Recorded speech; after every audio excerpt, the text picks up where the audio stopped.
সদরঘাট থানা ছাত্র শিবির আপনাদের মতো কাজ করে যাচ্ছেন এবং রাসূলুল্লাহর একটা হাদিস বলে আমি শেষ করব। রাসূলুল্লাহর হাদিসে একটা কোট করে আমি শেষ করব। হাদিসটার অনেক লম্বা, ওই লম্বার হাদিস মধ্যে থেকে আমি ছোট্ট একটা কথা বলবো। মাইয়াত যখন মারা যায়, একটা মানুষ যখন মারা যায়, মারা যাওয়ার পরে 3টা আমল তার মানে চলে 3টা আমল চলমান থাকে। এর মধ্যে একটা আমল হচ্ছে এমন যদি কোনো নেক সন্তান দিয়ে যায় বা এই দুনিয়াতে যার নেক কাজের মধ্য দিয়ে তার কাছে একটা আমলিয়াত যায়। বাংলাদেশ ইসলামী ছাত্র শিবির এমন একটা নেক সন্তান তৈরির একটা কারখানা।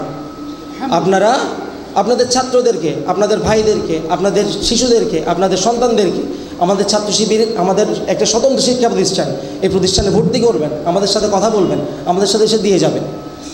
আপনাদের ইনশাআল্লাহ বাংলা ওই অন্যান্য সংগঠন, অন্যান্য ছাত্র সংগঠন, অন্যান্য আমাদের বন্ধু সংগঠন যখন চাঁদাবাজ তৈরির ক্ষেত্রে, চাঁদাবাজ তৈরির সময় ওরা মানে চাঁদাবাজ তৈরি করতেছে, ওই তখন ইসলামের ছাত্র শিবির চিন্তা করতেছে কীভাবে আবার একটা হযরত ওমর ইবনে খাত্তাব রাদিয়াল্লাহু তাআলা আনহুকে এই দুনিয়ায় প্রেরণ করা যায়।